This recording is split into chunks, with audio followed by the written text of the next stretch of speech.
other than that, I think that's it. Yeah, sounds good. Let's get into this guy. This guy. Unless you're a 90-kilogram athlete, they don't have that division available, so I'm not sure what happened there. Just kind of skipped over it. What just happened? What did you say? Did we just get called out fucking 3 minutes into our We fucking didn't even show? make it 3 minutes, bro.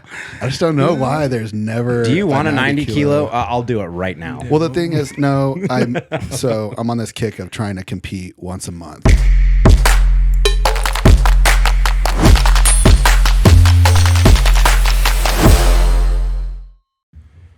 What's going on, everybody? You are listening to the Built for War podcast. I am your host, Austin Trotter, accompanied by my co-host, Michael Musick. What's up, Strength Freaks?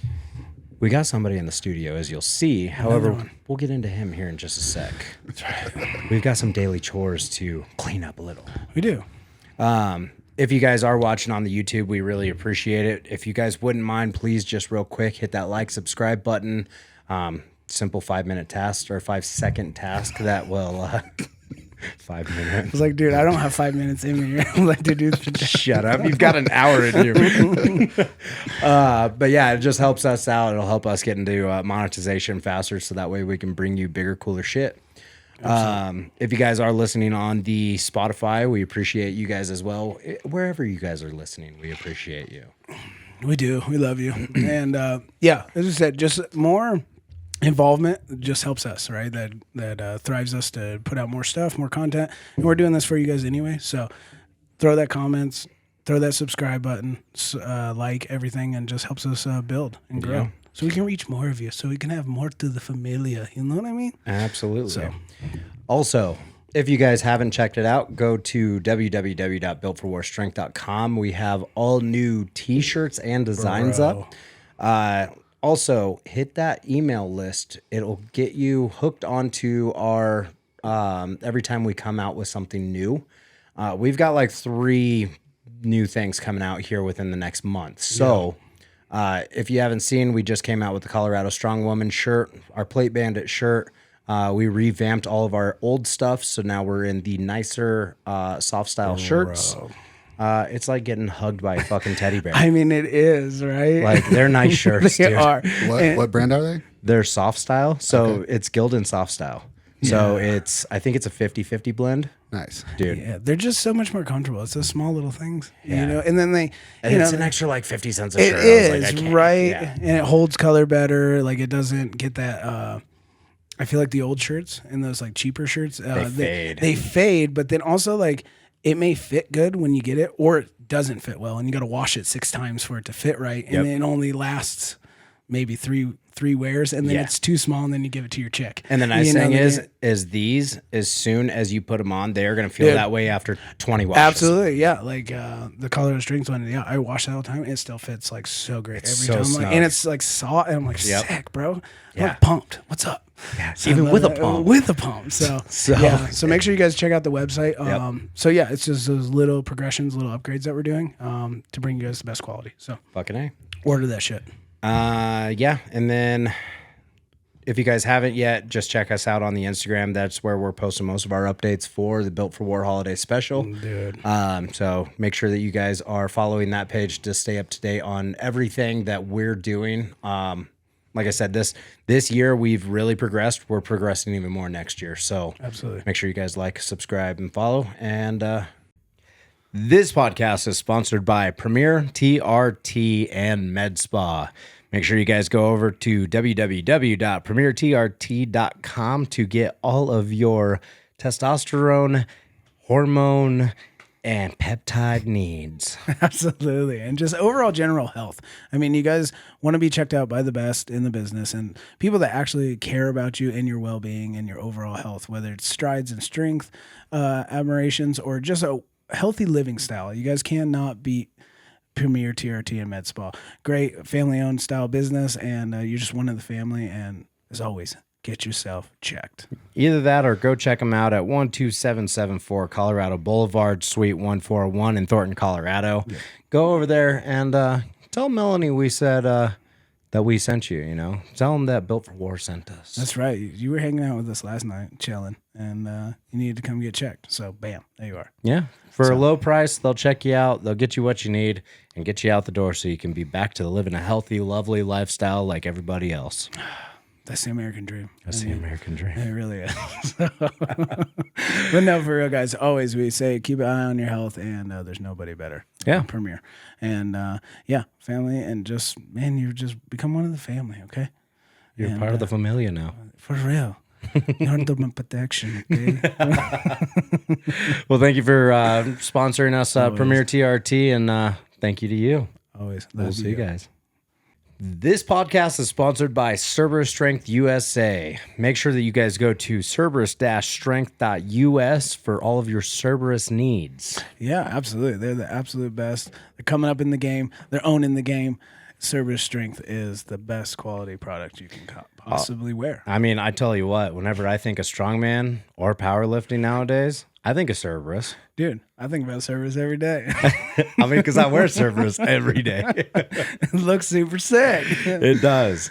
Make sure that if you guys want any of the gear, the equipment, accessories, apparels, they're even coming out with supplements now. Absolutely.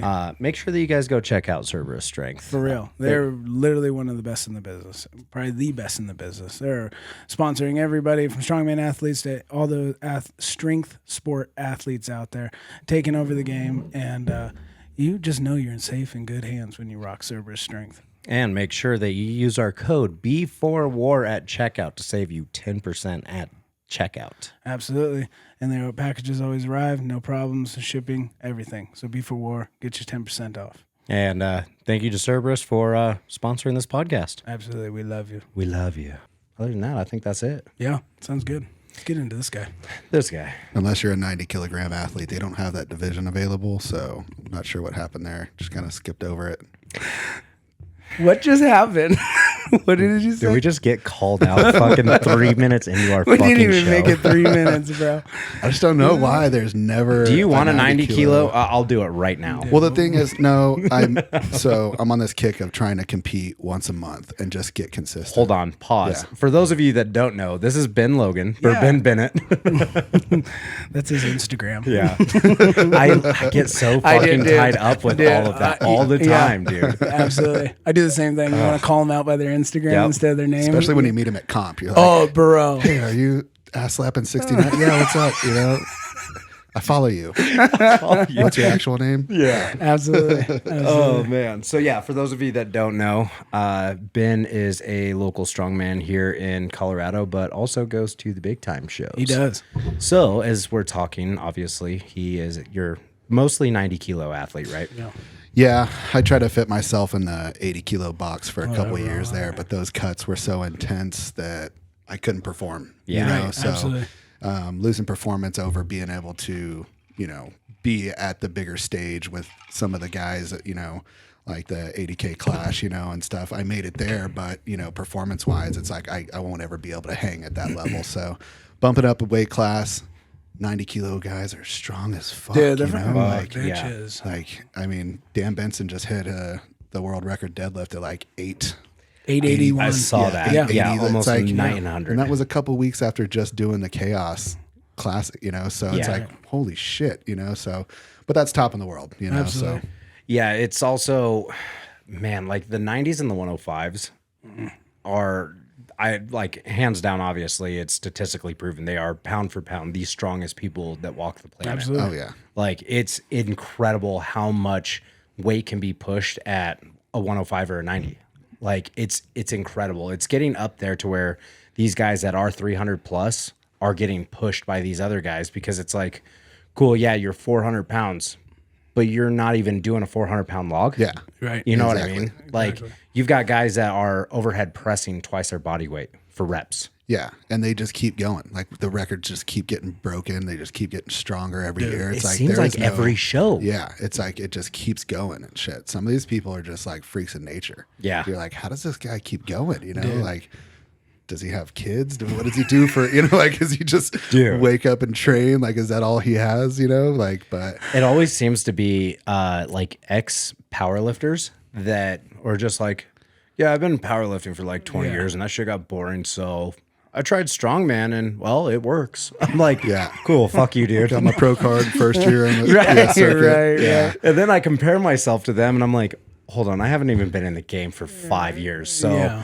I've got some Well, and time. that's just it, too, yeah. So it's like tough, but yeah, some of these guys that are just coming out and like, yeah, they're getting their pro card their first year, Mm-hmm. and they're setting these records, and it's like, who the fuck are you? Yeah. Right.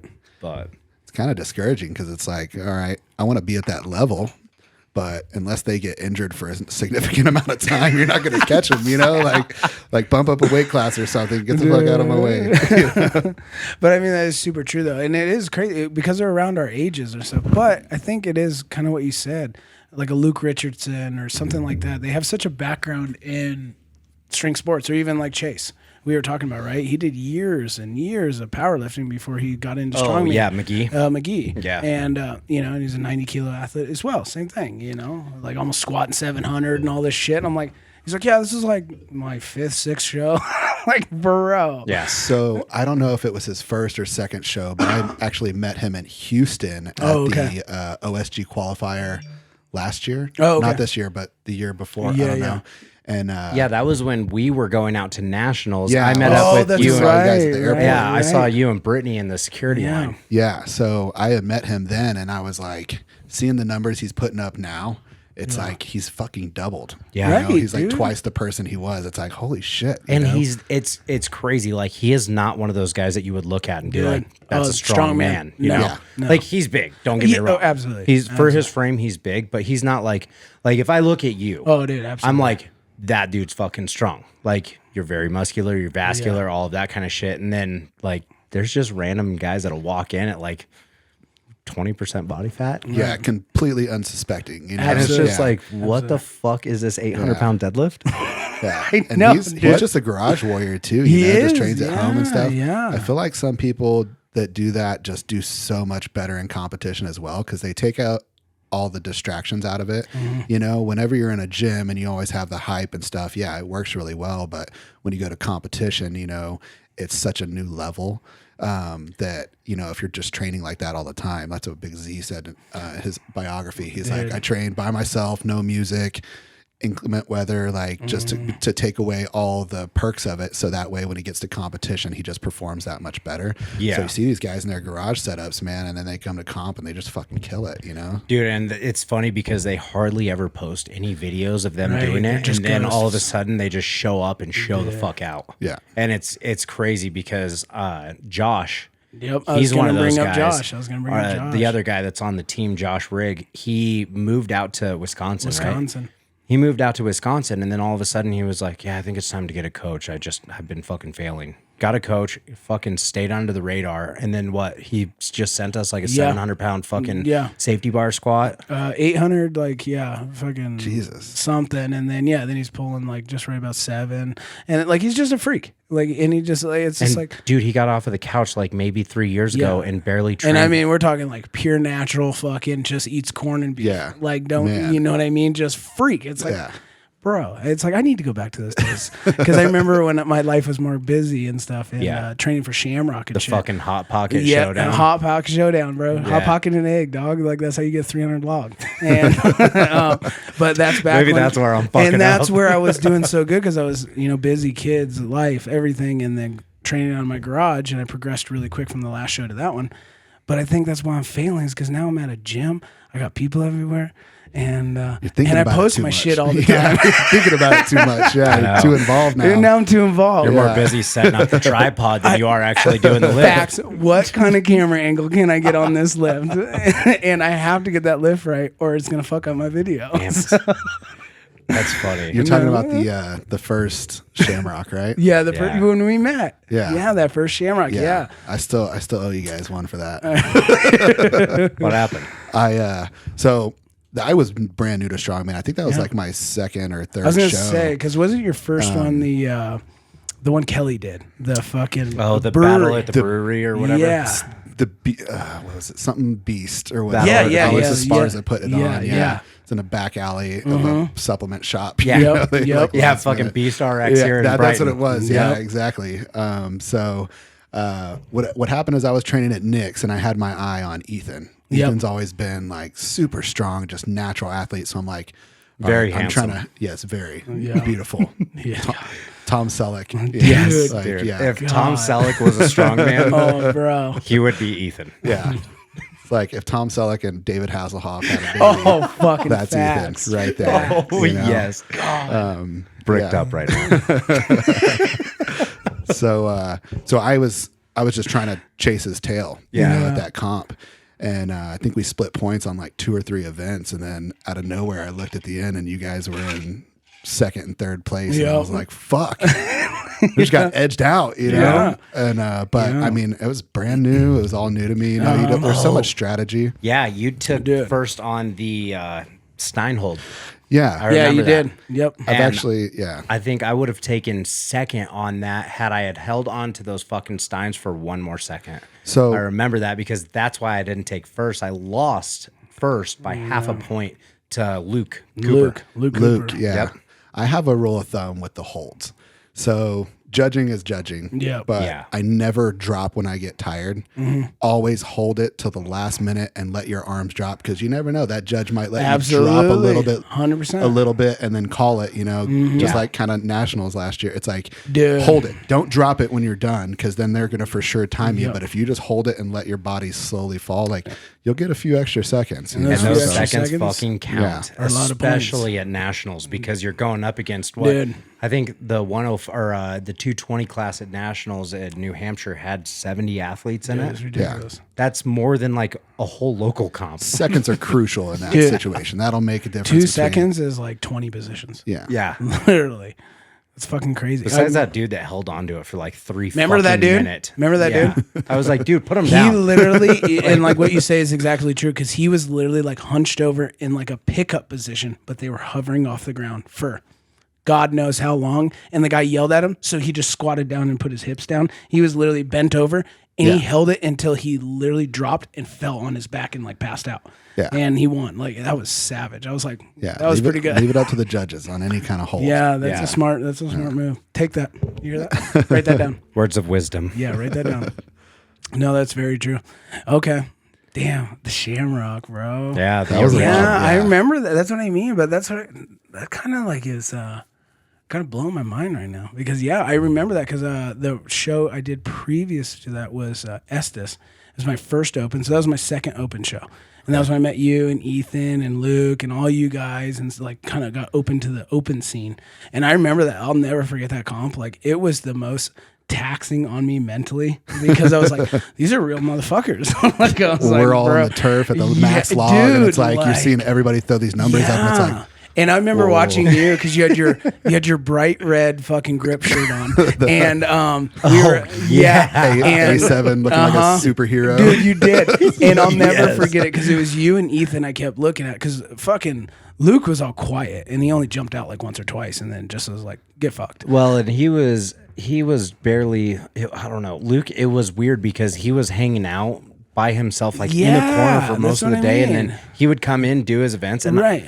I had never heard of him like I had never heard about him before then and didn't then know. all of a sudden he like showed up and I was like, oh, this is actually like a real competitor. Yeah, like this is yeah. somebody who I actually have to try against. Exactly right. From my last show previously, it was like another couple just fucking gym go like homebodies, like let's see how good we can do, you know what I mean? And then stepping in that cage, and it was perfect. It was in a fucking cage of wolves, Yeah. and I like saw you, and the first thing I saw was like when I think they called out like 295, and you vipered it, and I was like, what the fuck is this? I was like, fucking Stop. See, my second competition, I randomly put up. I hadn't done anything more than 265 in the gym. Okay. Oh, dude, I yeah, opened it you were fourth in this one. 275. oh, is this the fucking? This is the OG. No way. Yeah. See, I got 33. Ethan. That was my goal. So You did. You fucking did. You did. You beat Ethan. Holy Ethan, you shit. suck. Oh my You god. Oh, I'll never forget that. That's crazy. Yeah, because I remember I did 300. I was dude. Because Yeah. it was so like because before that I couldn't get 275 on a log. I mean I tried. right. Remember how many Yeah. times I tried, and then that day it just like everything happened. It And did. That worked out really well for Yeah, you. yeah. That was my highlight, and but Because then, that was a PR at that point. Oh, right? dude! Yeah. Literally, like I I was pretty much on a random day I could hit 255, 265 shaky, 275 every time. Like I remember I hit it one time about 2 months prior to that show, and I was like, oh yeah, we're on the way to 300. And then I tried for 2 months, could not hit 275. And then when we went, I think my numbers were 255 as my jump, as my opener, because I knew I could hit it.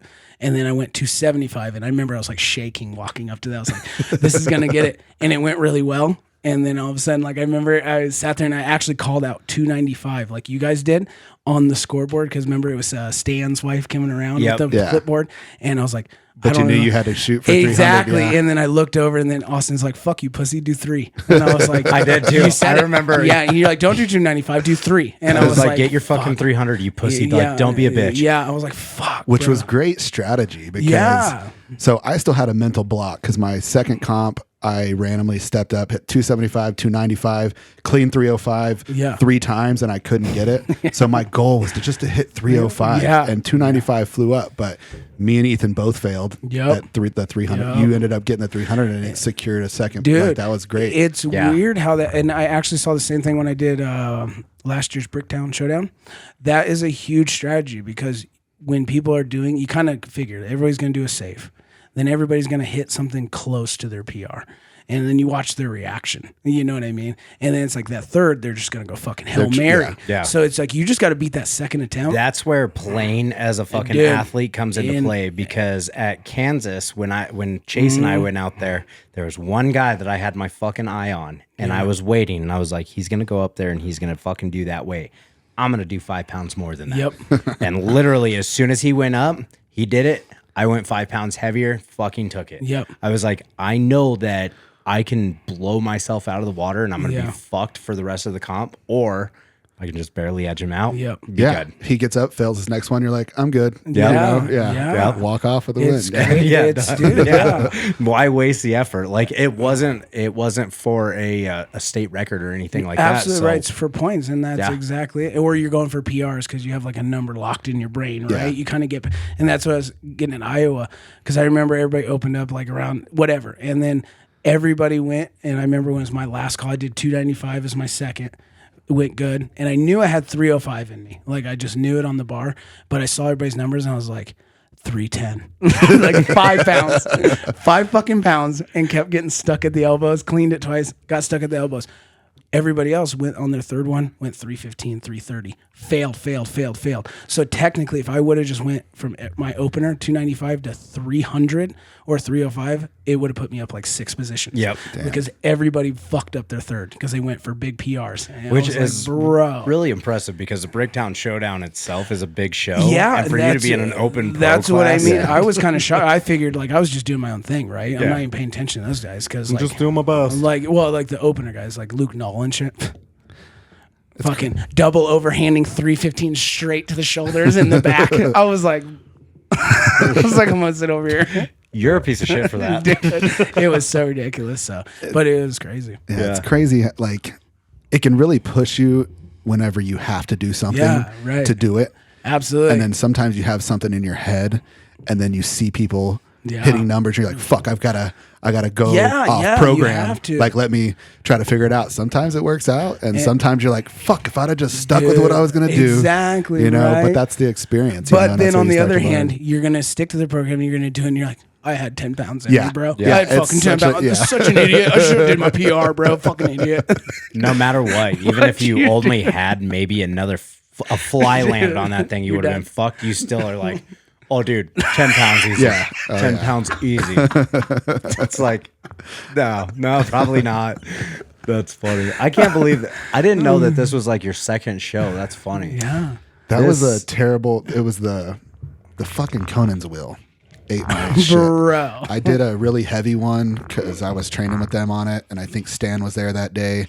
So I just stepped up with whatever they were doing, and I did a full round, and my spine compressed, and I'm not sure it ever got taller again. No shit. Because after that, like I picked it up, and I think I took 5 steps, and I was like, oh, God. Yeah. You lost 2 inches and just never gained Terrible, it back. Yeah. That was my event. That was, you were good. I was like, I'm gonna go till I always go until I pass out on those. Like any kind of a carry, I will die before I drop something. And I mean, I took first by almost 20 feet. Yeah. I think the thing we did cones twice. My very first comp. I did pass out on that first one. What was I did. It? I The literally. Rocky, what was it? The Team Tom one. The first one we did. That was The team. Rocky Tom Robinson. No, Jack Robinson lifting classic. You're all Just throwing numbers at Jack. Tom Robinson. fucking Tom McDonald. He had a farm.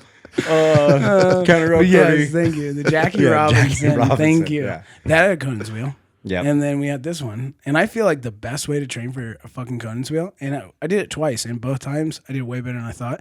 Train it on a yoke. Do a front carry yoke, heavy as fuck. Like a Zercher walk. It's 10 times more terrible. So by the time you get a positioned fucking Conan's wheel, easy. Yeah. You're just like, what is this? Like it literally feels like 100 pounds it's lighter. like going from a squat in a rack with just a barbell to like a what the fuck is the Like a rack? Smith machine? Yes, thank you. Absolutely. Yeah, it's like because there's a variable that's taken out of that, and all you got to do is just really fucking just lean into it. Stable. and Yeah, fucking- you're not stabilizing it and carrying it. You're just That's an carrying it. event that hasn't been put That's out been for a a while. minute, right? Well, we got the Conan's wheel stolen. It was sitting outside. I at remember Iron Titan, heard and some about tweakers that. took it for metal or something like that. Fuckers. Assholes. So Yeah. It was heavy as shit, so you got to be impressed. These tiny little guys picked it up and loaded it up. Crackheads are strong, though. Crackheads are strong. Well, and didn't Iron Titan get a fucking barbell stolen too? Yeah, some teenagers came in and walked out with it. And then they tried to paint it because it was They did red, paint right? it black, and they were training somewhere else. But thankful to social media, we found them, found out where they were training, showed up, and got it back. So, How many of you and who all was there? You don't have to put out names. no, but I was they were all working big, there. right? I was working there that day, and all the big guys were like staked out at this YMCA, waiting for these kids. They saw them walk in, and one of them, I'm going to name drop, Andy. I don't know if you guys know Big Andy, and he's just always like, shirtless. He's bro. super intimidating. So yeah, it didn't go well for them. Fucking stone face killer, dude. Oh my Andy God. walks in, doesn't smile. He just Bro. I would have just loved to have been standing there just to watch those kids' faces, like when everybody approached. because they weren't leaving the bar at the YMCA, right? They were in and out with it. They were taking it. And they came in a few times. They were deadlifting, and I mean, he's like pulling PRs, and we're all yelling for him and stuff. And then one night he just decides to steal the barbell, So, but yeah, the community came together, and they were like, yeah, we're staked out here. We got Chick-fil-A. We'll be good for the next 5 hours. They're just like waiting for these kids to show up. Sure enough, they did. I guarantee those kids literally shit their fucking pants. I wasn't there, but yeah, it was. That's I heard so some awesome. stories. Next time you guys see Andy, let him tell the story. He does it the best. I want to hear the story. We got to have him on the fucking Dude. podcast, dude. There's so many people that we need to get lined out for this podcast. I know. That's funny though. Yeah, because I remember seeing all of that shit on Instagram and Facebook, and then all of a sudden I was like, the gym like just opened and it's already getting fucked with. Yeah. It gives me the heebie-jeebies because we're wanting to open a gym here soon, and if it all happens, like there's a lot of equipment that can just get fucking Locked off. picked up and left. Yeah. Like plates are fucking so expensive. Yeah. But I mean, 45 pounds is 45 pounds. Bro. Yeah. Like, unless you've got everything like locked into everybody, which it's so hard to realize. Like, if you've got a decent client list of 100 plus people that work out at your gym, it's hard to follow everybody. Yeah.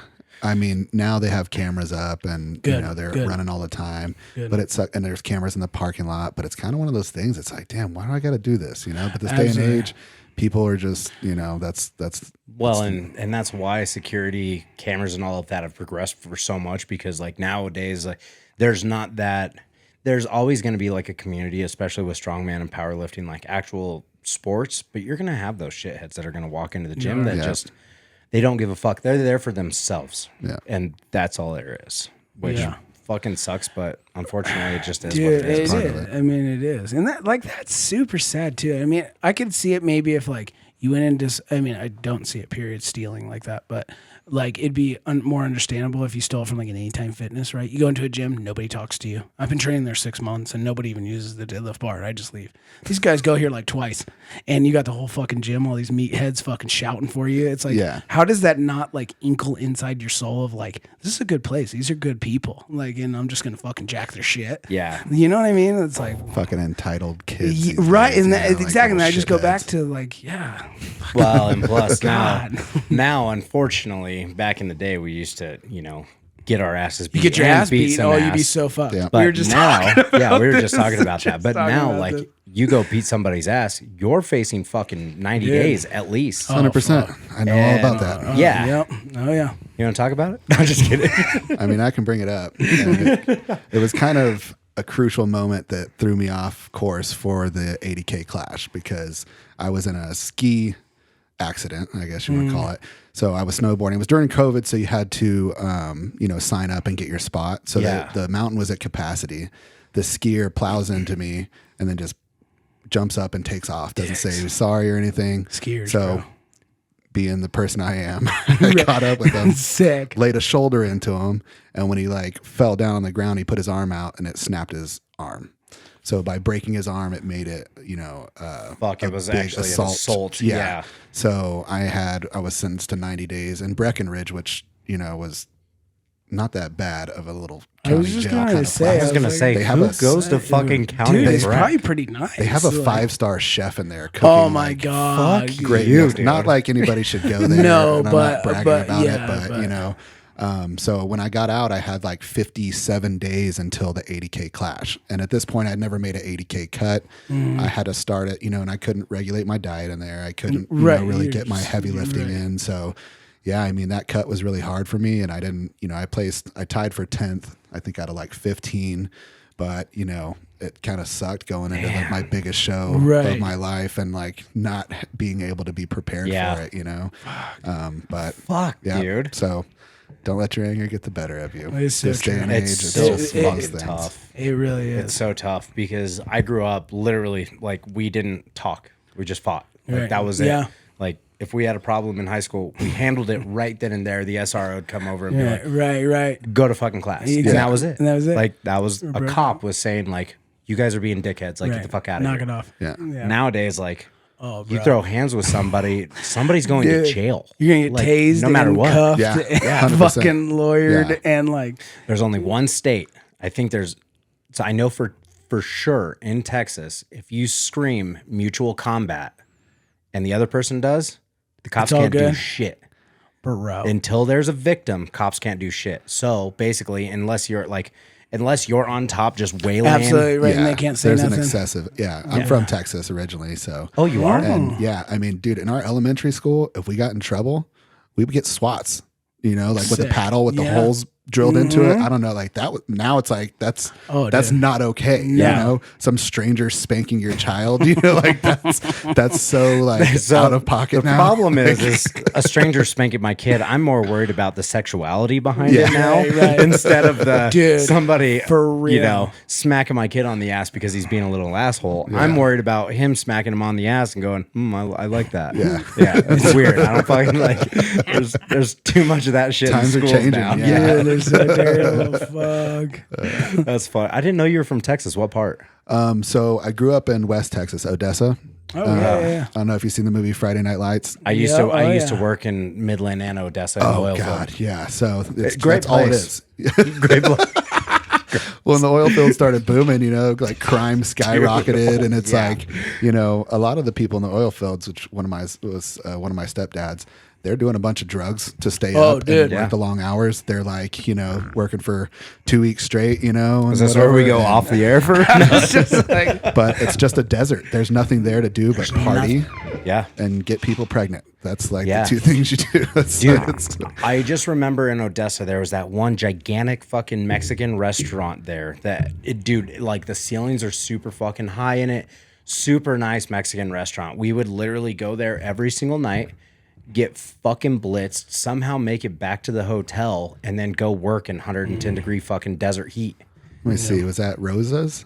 Rosa's Cafe. That sounds familiar. They have like homemade tortillas and stuff like that. Yes. I want to say they're open like 24 hours too. Yeah, I think, because there was a few nights we wouldn't get off until like 9 or 10 o'clock at night. And that was the place that we always went because they had those gigantic fucking margaritas. Yeah, we would always get fucking like 3 or 4 of them. And we would try to drive our truck. Granted, this is out of the statute of limitations. We would try and drive the company trucks back. And Sick. Yeah, dude, that was all that was all there was to do in fucking Odessa. Did you ever go to Cheetahs? Oh my god. That sounds really familiar. Cheetahs or leopards? I don't know. One of those exotic Yeah. cats. Oh, But yeah, okay. that's Exotic when cats, the oil fields, exotic girls. when the oil fields, they'd come back into town, man, and that's all you see is the big ass trucks over there. You know? Yeah. Everybody's got fucking tape over their company name. Yep. Yep. Yeah, we used to have a blackout magnet that we would put over our shit just so that our company name wasn't out there, even though we were walking in on all like it was all Right, everywhere else. wearing it. Yeah. But our company trucks didn't say it. And that was policy. So yeah, that place is crazy. So I grew up there, and then most of my family's been in the Austin area. Okay. So I moved around quite a bit, just getting into trouble and stuff. Like most of my family's in New Braunfels, which is in between like San Antonio and Austin right now. okay. But yeah, I grew up there. I've been here like 9 years now, though, so it's not like I'm a newbie or anything. Right. So yeah, You still ain't you're still a transplant. I'm 100% not native. It's okay, dude. I fucking No, married I've been one. here long enough though to where I'm like, where the fuck are all these people coming from? Well, right. Just driving here today, I'm like, go the fuck back home. Dude. Like, what are you doing here in California, you son bitch? Maybe be from Texas, you fucking asshole. Even the people from Texas, I'm like, you're making me look bad. Like, what are you doing? It's fucking snow. Yeah. Fucking. It's funny, man. Like you can definitely tell how long a person has lived here based on if they like other people that are moving here or not. Oh, exactly. Because there's some people that I've done work for that are like, yeah, we just moved here from California. Everybody else moved out here with us, and it's great. And I'm like, Yeah. Or you'll find somebody like you that's just like, yeah, fucking stop moving here. Yeah. Like you're fucking up our roads more than anybody else. Well, I work in construction, and a lot of we're all doing new build like track homes, and you just see people flooding in. Dude. They're always from out of state. Always. So I've got to like chat with them, and be like, oh yeah, I'm not from around here. Cool, yeah. All right, just let me fix this, and I'll go. Yep. Puts a pinhole in one of their fucking water lines and just leaves. Seriously. We don't actually do that. No, not at all. Because then you got to go back. You know. I Well, don't exactly. wanna And do then you that. got to go back and fix it. Fuck that. That's funny. So did you do any kind of strength sports before? I played football growing up, being from Odessa. I went to Permian, so I played football. I was in the weight room at like a young age.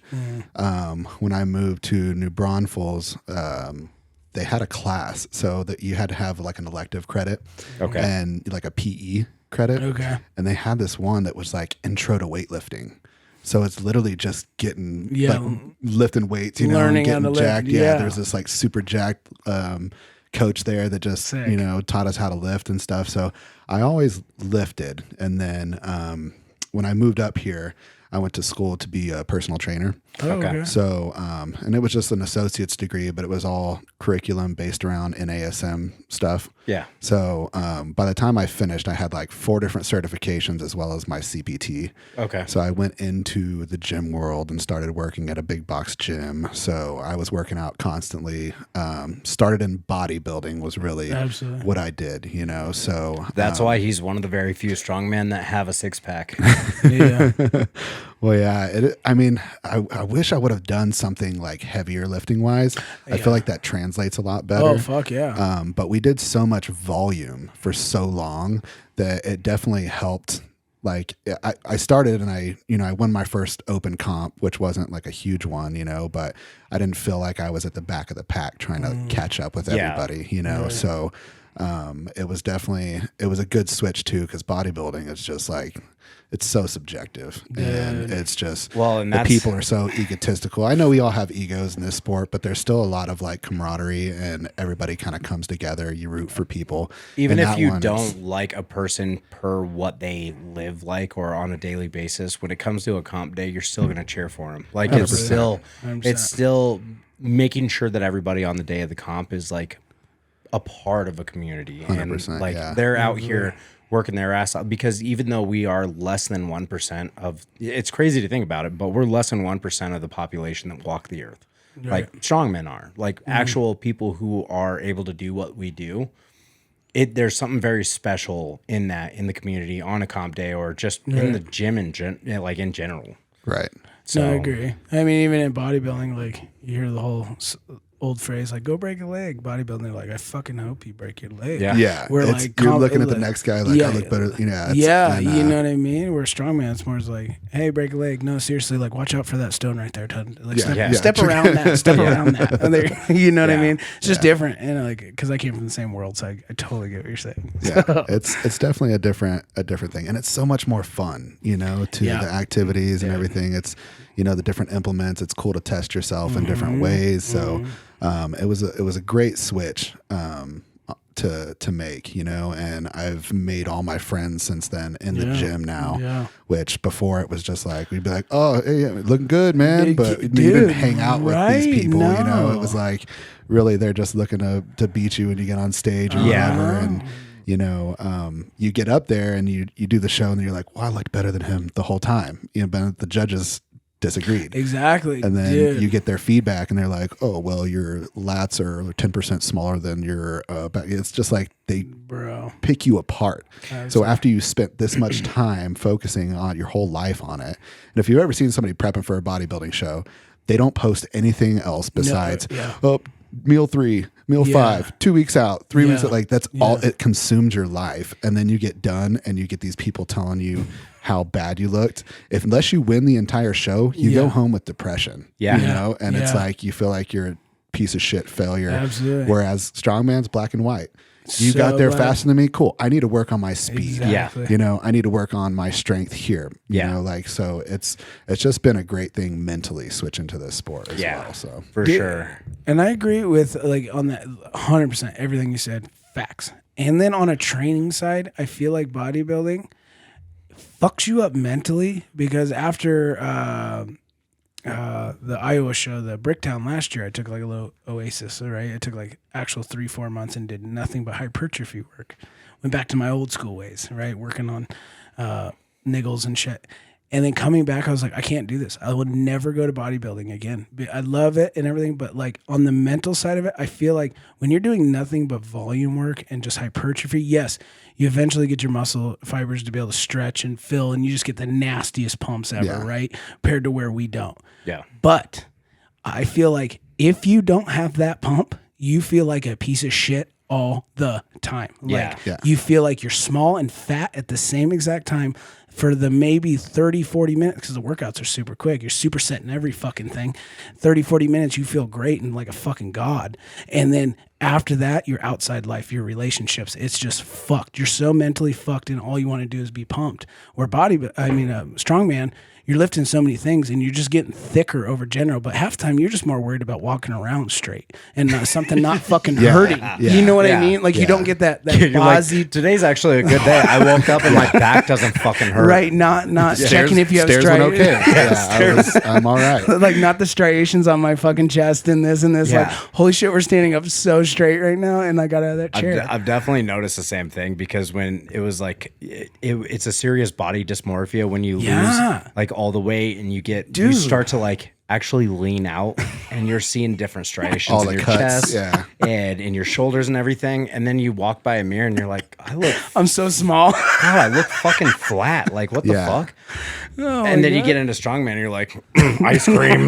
Because all you care about is that lift. Yeah, to it's a degree. performance-based sport, Exactly. you know. Whereas, bodybuilding, like you said, that body dysmorphia. Whether you're cutting or bulking, you feel like shit, and you want to be the opposite. Every time. You're always looking in the mirror, and you're fucking breaking yourself down. Like, why are my triceps just looking so much smaller than my butt? Like, it just doesn't. And it's terrible, you know. Like, it's terrible. Well, Strongman is completely different. You're know? definitely right because like when you're bulking, you'd rather be cutting because Every you're a time. fat piece of shit. Yeah. When you're cutting, you'd rather be bulking Like, damn, because you I look want to be a small. fat piece of shit. Seriously, so fast. You can't go like to a mall and not pass the mirrors or any mirror. Pause Do a little, Yeah. just a quick little. and just get so depressed so fast. like, oh my god. I look like shit. Yeah. But at the same time, like I love it because in our classes, right, as 90 kgs, 80 kgs, 105s, because of the, and especially nowadays with the medleys and the fucking thing else, you get to have that kind of like, you still have a good physique. You know what I mean? So you get a little bit to play with both, right? Yeah. Like you still hit your pump sessions, you still stay in good shape. You're not at that point of open where I think those weights are just so insane that like you don't give a fuck how I look, how I have to feel. be, I have to pull that fucking weight. And we are at that in range, but I feel like you and like a lot of like people in our classes together like still have a little bit of like, you still have like physical goals in a sense, right? I want to look pretty shredded. I want to keep under 20%. Like I want to, you know what I mean? And you almost have to nowadays just to stay up with the fucking competitors. Well, what do you guys do? Like, do y'all focus on your nutrition quite a bit? Oh, dude, Or my nutrition is still locked from my bodybuilding days. Yeah. That's something that I just hired a coach on because I've been out of the gym for a month, like with my truck, because I just got my truck back up and running. So it's been me and my wife literally working opposite schedules using one vehicle. So I'm like, fuck it. Like I've lost a lot of weight actually. I'm down to I just weighed in this morning at 208. Wow. well, I know it used to be tough for you to cut to 220. And Yeah. you just stepped up to that. He was always like 230, 240. comp, like Yeah, I nothing. used to walk around at 250. Yeah. And now, I weighed in this morning at 208. But granted, being off of testosterone really helps with that. I'm not holding as much water. Yeah. Right. But now that I'm getting back into everything, nutrition is going to be my number one, no matter what. Like Absolutely. overtraining everything, because I've noticed that making this kind of transition into literally being able to cook food and do everything, I feel just so much better on a daily basis. And I know that once I start training and once I start adding in those extra supplements and everything, my fucking diet is going to rule over everything. And I've always preached like having a decent diet, like not eating fucking pizza and Fat Ranch every night. But at the same time, I didn't live it as much as I should have. Yeah. And I know that my training would have benefited a lot more had I been eating Exponentially, yeah. Yeah, had I been eating 10 meals a day instead of 3 that are super heavy, drawing something out and actually having a set schedule of, oh, fuck, it's 9 o'clock. I better fucking have my meal. You know what I mean? Instead of just like, I'll get to it. Like, I know that for me was a big thing because I would go, there's some days I'd only have 2 meals. They were fucking huge. I was getting in my calories, but my shits would be fucking nuts. And like you're not even bringing that in. My shits would It's be too nuts much. because I'm getting rid of everything instead of holding everything in. Body's a 1-lane highway. It can only absorb so many fats, carbs, and proteins per meal. And that's why you got to split them up. And like, I think with bodybuilding, that gave me that lifestyle that you were talking about. So it just naturally came. But now being in Strongman, I don't have to really diet. It's like, fuck, I need to hit 400 grams of carbs a day. You're adding. I need to hit like 250 grams of protein. It's so like it's like I get to eat more. It's like such a loose macro count that it's like, okay, I've got like 20 grams of fat left. Yeah, I can actually go for that burger. Yeah, you can add that in. Yeah. And the thing is, like with the clean eating, like your joints, less inflammation. Your body feels better. It operates better. It doesn't fog up your brain, you know, like you can focus a lot easier. So I feel like some of the people at the top of the world that you see are like shredded as fuck, like Kevin Ferris. That motherfucker looks like an Abercrombie model. But he's like 295 or whatever. And it's like, because he eats that. And that's why he can perform with the open class, you know, like because that it's like good fuel, you know, like you don't put shit fuel in your vehicle because it's not going to run properly. It's Like if you've got a high performance motor, you're not going to go put fucking E85. 83 in it. Yeah. You're going to put 91 or fucking 110 Right. because it's supposed to run That's a lot. facts, Yeah. dude. I just got bitch slapped by a fly. Did you see that? I watched it. Yeah, no, that's a great way of putting it though. And that was one thing. Like he's always been good about it, and I've seen him like on a daily basis, like fucking eating his meals, and I'm like, you also fucking still boil your chicken. Dude, You're a fucking, boiled You're a chicken? piece of shit for that, Dude, dude. if you boil your chicken, you know how easy that shreds into rice, potatoes. Like it's just easy money, Yeah, and man. I don't have to worry about it. Frozen, Yeah. let it cook for 40 minutes. By the time I get back to the gym, shred Well, it. if you got the busy lifestyle, I'm the best at like figuring out this shit because Mm-hmm. I've done it for so long. But crock pot, you can throw the chicken in there frozen. That's Still a- frozen. I got the, you can put salsa, barbecue, Instapot. whatever you Instapot, want. yeah, yeah. And then when you go get it out, it's like pulled pork. That's what. Yeah. You That's know, how my it's chicken like- is every day. Yeah, like I was like, 'cause I'll boil that. It's a fucking texture thing. thing. It's like, okay, if I've had it baked for this long, like I can't fucking eat another baked piece of chicken. Dude. But if you Yeah. can shred it up, you know, Yep. or throw it in something, you like Yeah. it's all about changing the texture of different things. Absolutely. Because it is routine. you That's know, how I like- am with like smoked foods. I can eat smoked foods day in and day out. Like I've probably put honestly 1,000 pounds of pellets through my smoker because while I was meal prepping before coming off of everything, dude, I was very routine. Fucking like 5 chicken breasts on there, all of my asparagus, my broccoli. I would smoke everything because it gave me that flavor to where I was like, okay, I don't I could eat this for fucking mind. days. Yeah, Yeah. exactly. Yeah. Yeah. Yeah. So what do you do what does your daily nutrition look like then?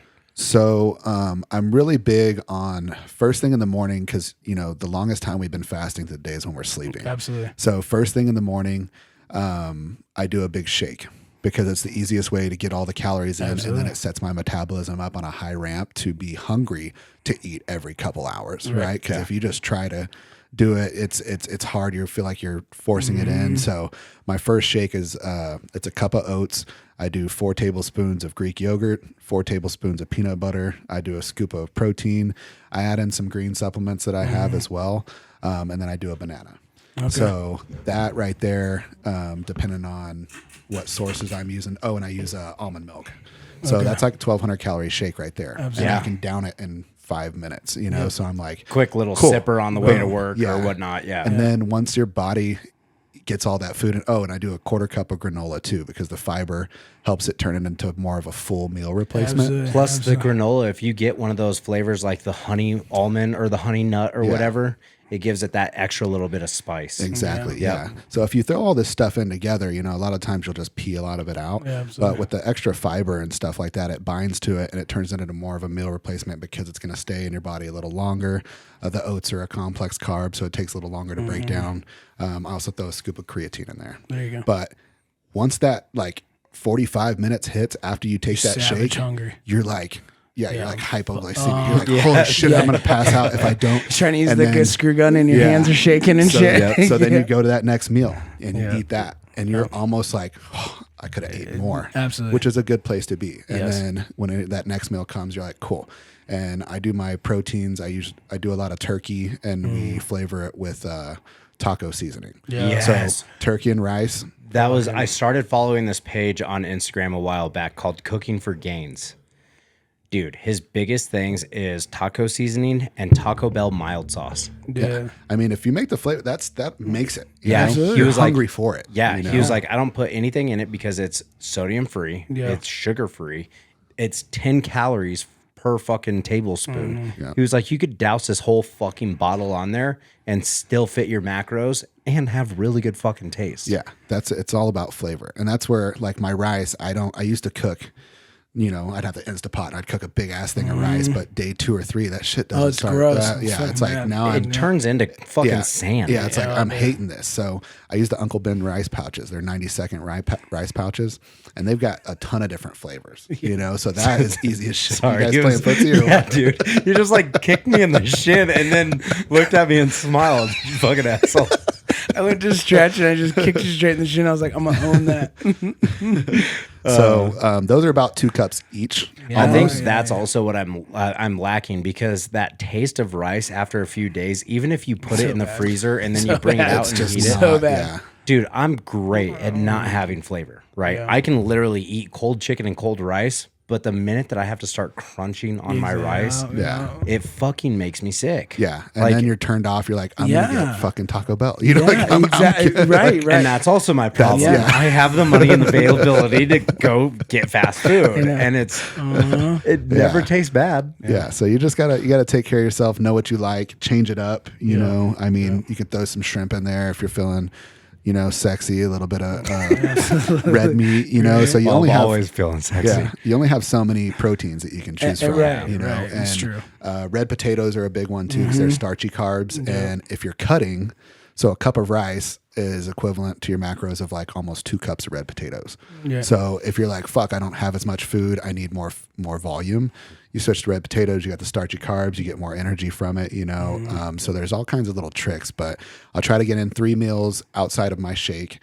3 meals in the day. Each one has 1 pouch of that rice in there, so it's almost 2 cups. Okay. So each one's about it depends 75 to like 85 grams of carbs. Okay. So I'm good there, and then I get my training in, and then I'll do like Premier Protein just on the go shake or whatever. Yeah. Absolutely. Sometimes I'll eat like an Uncrustable before training because those fast, simple carbs, people are like, oh, carbs. And the glucose index on those Exactly. are fucking through the roof, Yeah. which is great to get in before you a need lifting it. session. 100%. It will carry that. That's what him and I have talked about it so many times before. If you're not having Uncrustables on the day of your competition, you're fucking up. Yeah. Period. Yeah.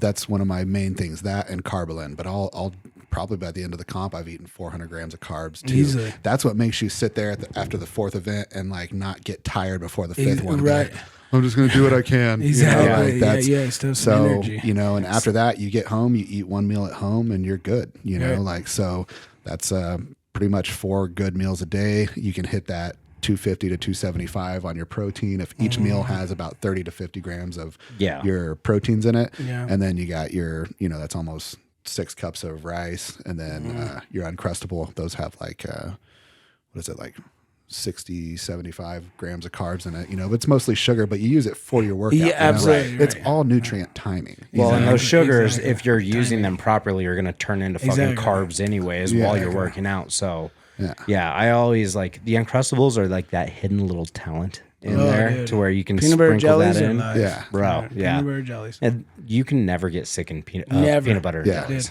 Especially like if you get them out frozen and wait until they're like not completely thawed, but like Hell kind of yeah. frozen in between. Hell like, Get that little crunch in the jelly. Yeah. It's perfect. And the thing is, like, you only need it in like 30, 45 minutes before, Dude, right. and you're not burping it up while you're working out. It Exactly. goes straight to where it needs to go, Yep. and you're good, you know? Yep. So, Absolutely. Yeah, take them with a nice little pill of Anadrol, and you're good to go. I wouldn't know by I wouldn't know by experience, but no, yeah, that's great. Because it's funny because like I'm starting to get into that phase now where now that we've had Austin, like this last 2 years have been absolutely like they've just been wild. chaos. Yeah, like having even when we first got pregnant, like there was issues with the pregnancy and all of that. There was just so much going on. That was scary, man. Yeah, and then we had Austin. There was more issues. Now that we're back home, now we finally figured out our balance. And then of course my truck fucking shits the bucket. Yeah. So then it was another fucking. This is like a good country song somewhere in Dude, here. for real, right? Had a right, kid y'all, in my truck. I'm gonna sing you a song. No. Get that banjo. Oh, fucking. Oh, dude, the volume was down on it. It's was usually so so loud. loud. I'm not gonna do it again, but yeah, now that I'm actually like starting to like get into it again, it's nice to hear that somebody else is actually like not 100% into lean eating. Like it's not just chicken and rice, right, you no. know. No, people get stuck in that, and that's where you like drive yourself mad. You know, you've got to have, and that's the thing. On the weekends, as long as I can get in a few of those really good meals, and I always start with that big shake. It's like that shake's 1,200 calories, you know, like by itself. So if I can get in 2 of my regular meals, I can eat whatever the fuck else I want for the weekend, and I'll be just fine. Especially like if you're doing it, because that's not even 25% of the time of your entire Exactly. week you're eating that. But you know, your body performs so much better on the clean food. So your training goes better, but you recover better. If you're putting shit food in your body, yeah, it's empty calories. Yeah, I ate a 3,000 calories worth of fucking Chick-fil-A. Cool. Your body didn't utilize that. So when you wake up and you're sore as fuck the next day and you're like, fuck, I can't train today. Well, if you get in the good clean food, like you're like, oh, cool. I can actually have like 3 solid training days a week. Absolutely. Maybe one of them's like not as good, whatever, like my 4th day or whatever. I feel that. But that's just because you're kicking your own ass, you know? So For sure. it's, and I see a lot of people that don't take advantage of the nutrition part of it. And they do really well. They'll still get places and stuff, but you know, there's an end to their performance. they're 100%. Absolutely. Yeah. And Especially as they like get older too. Like it's gonna kick you even you'll harder. see them at comp and they'll crap out, you know, at times through it, you know, or, you know, they'll just get shaky or whatever, you know, so, which, you know, I preach it, but hey, I'm cool. If you're not taking advantage of all the tools, like I'm going to end up passing. I was going to say, I'm going to go forward while you stay in the same spot. So it is what it is. And, you know, it's not easy to wake up every day and fucking put together this shake and put all your meals together and fucking take it out. Like it's tedious, you know, but you got to think about the result. Right. And that's the other thing that people don't think of. They're more of the instant gratification of what am I going to get out of getting up and getting this shake? Exactly. Like, what the fuck is it going to do? But I can get an extra 30 minutes of sleep before I got to go to work. Yep. Yeah, sure. But you're still going to feel like shit when you go to wake up. And then you're going to feel like shit for the rest of the day because, I'm terrible about it. Like, I wake up, I get in the truck, I go to work. Right. There's so many days where I'm like, fuck, I should probably just wake up 5 minutes earlier, have my cup of coffee, and be good. Right. And, you know, actually, like, make a little meal. Like, if I woke up fucking 10 minutes earlier, wouldn't be a problem. That's like the lifestyle of a lot of us as we get older. Like the contractor life is like you wake up, you have your coffee, you get in the truck, you start to get tired by then. You're like, well, shit, I'm in the middle of this. I got to finish this job. I'll just down an energy drink and then I'll go pick up some Wendy's later, you know? And by that time you're getting a fucking quadruple Baconator with large fries. You eat it all, you know, but like eat it all and then you're still hungry. Yeah. You set yourself up for failure from the beginning. Absolutely. So it starts with that first piece of it. That's why I like that shake in the morning. Cause it starts your metabolism to where you're like, I'm fucking hungry. Yeah. But every morning when I'm putting that shit together, I'm like, do you want to have a good, like, how bad do you feel when you go to the gym and you shit the bed? You're empty. Exactly. You feel terrible. Yeah. And then you're like, you go home, you're like, fuck, my workout went terrible. And then your lady's like, so how's the gym? I don't want to fucking talk about it. You know? Shut up. So it's like, you got to think forward, you know? And you're like, okay, I can make this shake happen. You know? And kind of make, you know, put it all together. So. And like Arnold said, breakfast is the most important meal of the day. Always. It is. And you'll find ways to get it in, you know? Yeah. You really will. The thing that was my saving grace before I stopped everything was the overnight oats. Oh yeah, dude, that was huge. I would set out a whole week of them. They don't go bad. They just get better because everything sinks into those oats, dude. Shake it up, fucking put it down real quick, or grab a spoon on the way to work and just scoop them in there. And I mean, would you do berries and yogurt and stuff too? Oh yeah, absolutely. That makes it so good. Yeah, that and then a scoop of like a vanilla custard protein. Okay. Oh yeah, dude. Yeah. And I didn't know this, but non-fat plain Greek yogurt fucking is the best sour cream substitute in the world. Yeah. You can also use that for butter in your recipes when you're cooking. Yes. Yeah. So I started doing like, it's kind of like a hamburger casserole. It's really fucking simple. It's just like turkey, a cup of non-fat plain Greek yogurt with a little bit of skim milk cheese and just some seasonings and everything. Layer it with potatoes and then sprinkle cheese over on top of that. Put it in the microwave. Dude, fucking a whole bowl of it like this. Super lean, but it's still like fucking 1,700 calories. Oh, yeah. So I can eat that whole fucking thing and still be set up for another meal right after it too. Yeah. And that's it. Just finding the things that work for you, the things that you can get in easier, more calorie dense foods, you know. And it doesn't take up time too. Yeah. That was my biggest thing was like trying to fucking cook all of this food all in one sitting. And then it was like, oh, I don't have time today to fucking do all this. So then my whole week would be fucked.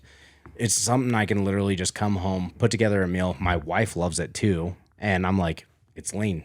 It's got fucking I think it had like 15 grams of fucking fat in the entire thing. It was mostly just carbs and protein. Nice. And I was like, try it. I don't know if you're gonna like it. And she's like, this is great. We should have this more. I'm like, perfect. Yeah, I like. I also like making like a tuna salad with just like you get your noodles right, and then you throw in your tuna, which is just It's great whenever you're trying to hit your protein goals. Yeah. You know, and I would instead of like celery or whatever for that texture, I'll chop up pickles, put it in there, and then throw in some of that olive oil mayo, which is not. It's like fucking. There's you read the labels on these things, and you're like, oh, I can put in fucking 12 tablespoons of this. Yeah, it's like one serving is a tablespoon. Yeah, and it has that much. Oh god. So it's great. Like you find these little tips and tricks to do it, and you make enough to put in a Tupperware dish, and then you're just divvying it out in the morning. So you got your little scale or whatever you use, or however you do it. I use a scale just to be like correct on it, but. You just divvy it out in the morning. You got your little taco meat, you got your fucking chicken, you got your other different things. And, through the week, you'll feed off of all those different ones. So each meal you're having is something different. And you learn to crave each one because you've made it something that you enjoy. Yeah. So it's like, that takes out the whole mental, like, fuck chicken and rice again. Right. I used to do that when I was bodybuilding. I was like, for some reason, all I could do was eat chicken and rice. I had to be miserable. Had to be. Fucking dousing it in mustard and Cholula and shit. And it's like, you don't have to live like that. Yeah. Absolutely. Especially in our sport. Like, it's okay to, have a little bit of extra sodium in there. That serves us well, Yeah. Like, so. But I always know that usually whenever I'm cutting for something or just dropping some body fat to get a little lower and closer to my water cut, the training goes the best. My sleep cycle gets the best. Dude. My recovery gets the best. And I'm like, fuck, why can't I be this on point all the time? But Yeah. those are the times when I'm literally like, MyFitnessPal, every day I'm logging everything that I eat and I'm hitting my macros on the T.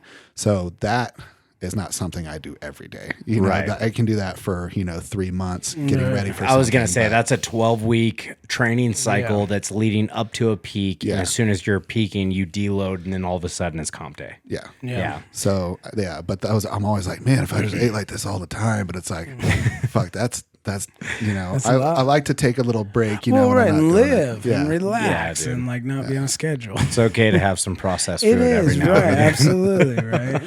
Yeah. Just not once in a every while. day. Yeah.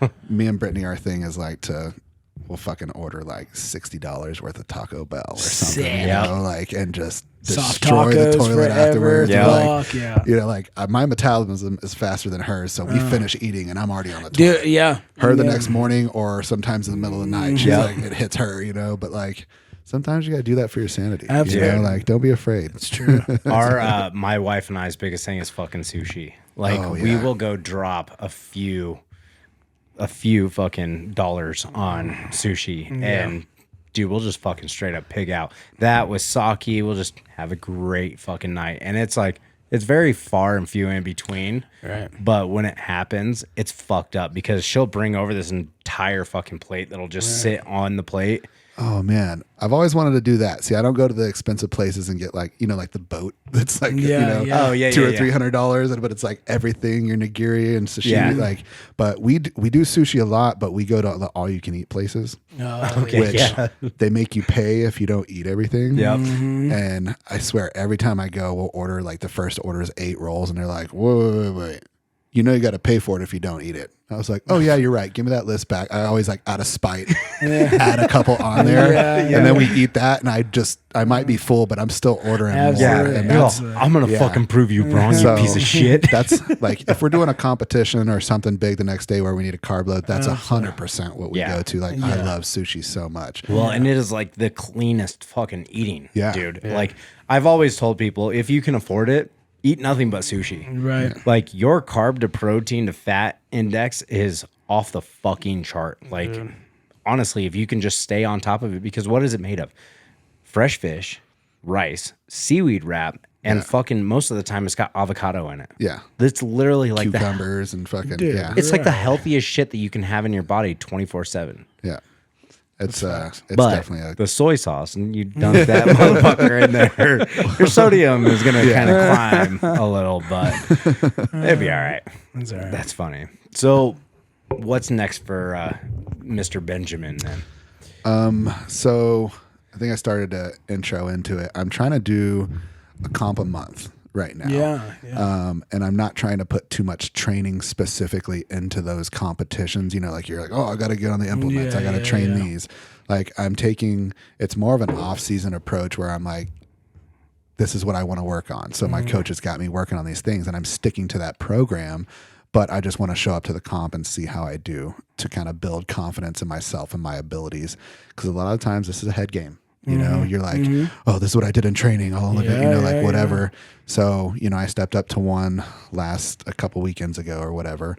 And I'm going to do the Tournament of Titans coming up here, which there's a lot of, these Colorado shows, there's a lot of like pressure stepping up to them. Like there's some stiff competition. I've seen, the nice thing about Built for War is we talk to people all over the United States, and there's a lot of people that are like, we will not do a Colorado show. There's no reason to unless you want to like test yourself really intensely. Yeah. Like the weight matrix that we always have for our comps, other people, like I've gone out of state and competed. Oh, bro. And it's like our division is heavier than the heavyweights in like Texas or other places.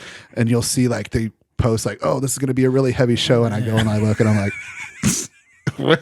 what? Where's the rest of it? Like, You're like, that's a deload day, bro. Yeah. You know, when Justin put out the weight matrix for nationals, we caught flack. You know, people were like, this is an OSG and blah, blah, blah, you know, and it's like, oh, well, when all of us looked at it, we were like, that's kind of light. Excuse me, but this is nationals too. Dude. That's And the other thing. It's like, it shouldn't be watered down. no.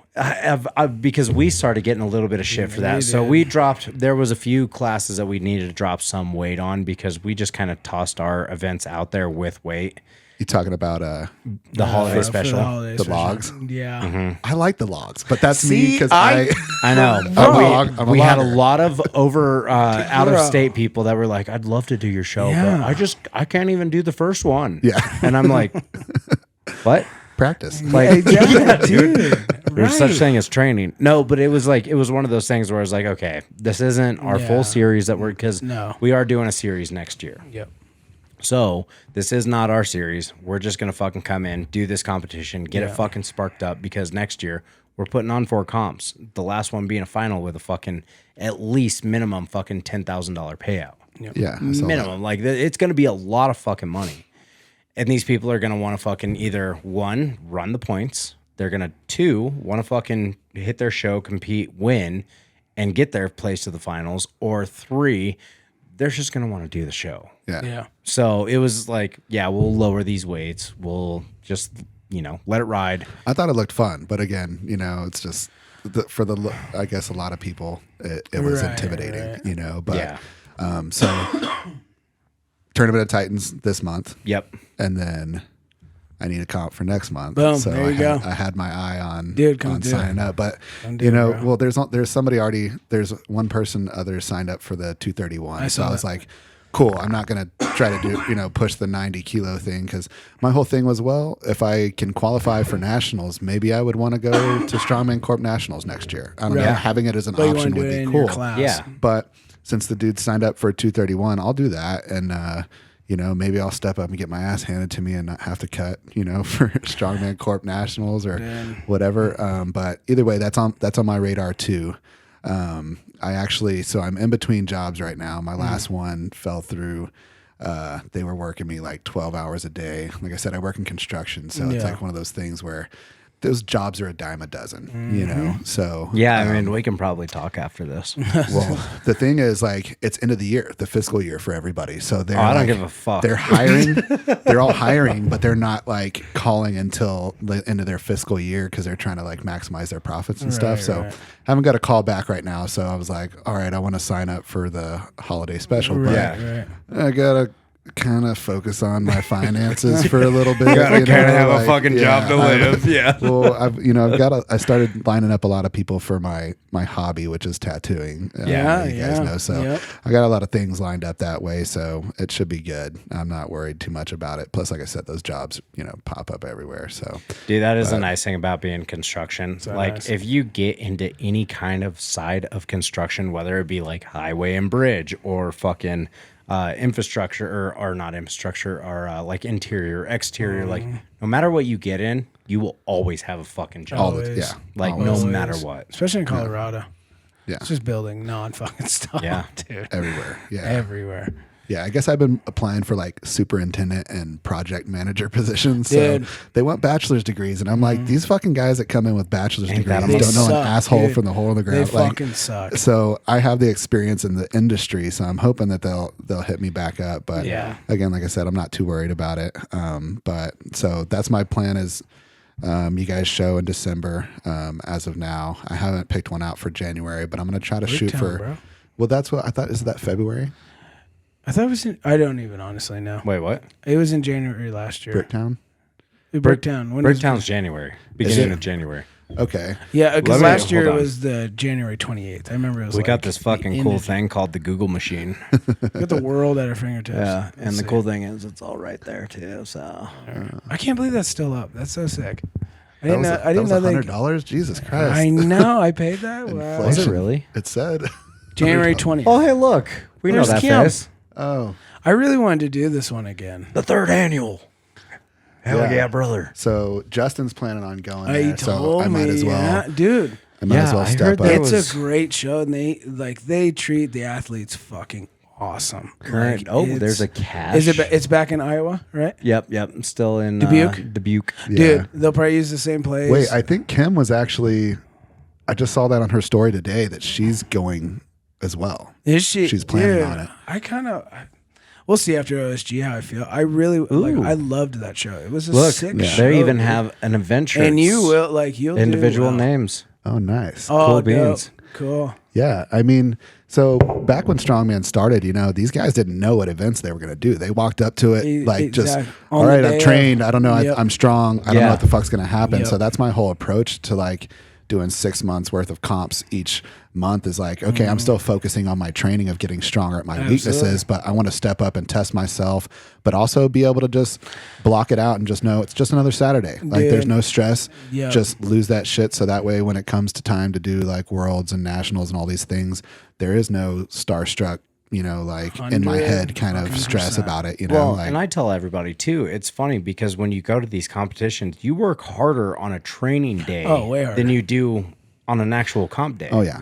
Like, yeah, sure, your maxes are getting pushed and like what you can do is getting pushed, but bro, it's spread out all day. You're not fucking back to back to back to back doing Yeah. all of these 3 competitions hours on straight toward to 5 minutes and Yeah. 8 hours. Exactly. Yeah. Like, so, So it's I did that this last year where I competed 6 times in this last year, I think so. Yeah. and it worked really well for me. Mm-hmm. I think it just, the whole thought process is to develop more confidence in my abilities, and to get out of my head because there's so many times you go there and you're like, oh man, I did so much better than I thought, Yeah. And right now my comps are way better than my training sessions.